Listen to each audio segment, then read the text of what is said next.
Catherine Bernardo, naging emosyonal at mangiyak-ngiyak ito, pati ang kanyang mami, na magbigay ito ng mensahe sa kanyang pamilya at mga kaibigan. Pero bago pong ating balita, huwag pong kakalimutan mag-subscribe sa ating channel at pindutin ang notification bell para lagi po kayo updated sa ating mga balita.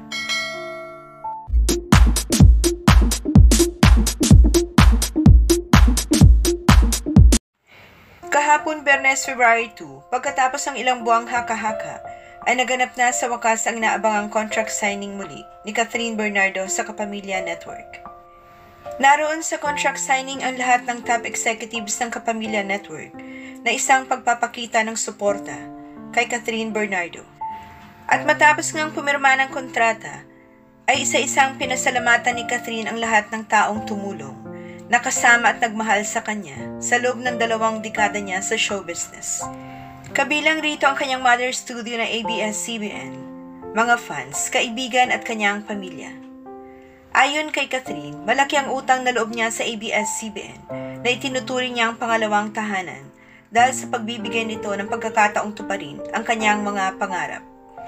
Sinabi ni Catherine, ilang pagsubok man ang hinarap at haharapin pa ng kanyang home network, pangako nito na kailanman ay hinding-hindi niya ito iiwan.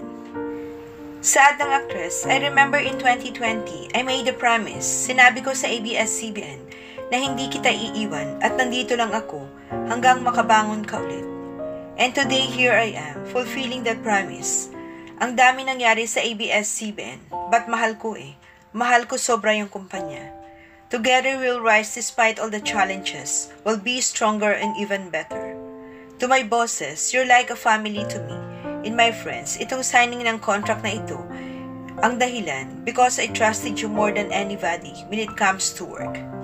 Pinasalamatan din ni Catherine ang kanyang pamilya at mga kaibigan na nanatili raw kasama at kasangga niya sa matinding dagok na pinagdaanan niya noong nakaraang taon. Walang ibang binanggit si Catherine pero makikita na ang pinatutungkulan niya ay ang hiwalayan nila na dating nobyong si Daniel Padilla pagkatapos ng 11 taong relasyon. Dito nga'y naging emosyonal si Catherine at mangiyak-ngiyak ito, pati ang kanyang mami, habang nagbibigay ito ng mensahe. Panoorin po natin ang video. Very, very hard time for me. And it's so hard to find real friends in the industry.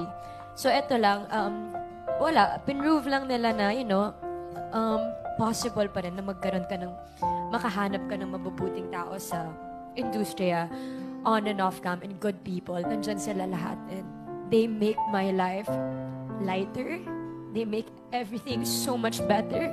Up until now, I'm smiling every day. I'm excited to see them. I'm excited to go home to see my family.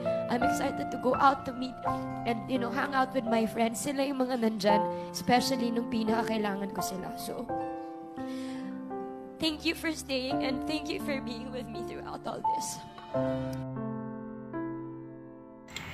Maraming salamat po sa inyong panonood. Huwag pong kalimutan mag-subscribe para sa iba pang showbiz updates. Kita-kita po tayo sa aking next video. Thank you.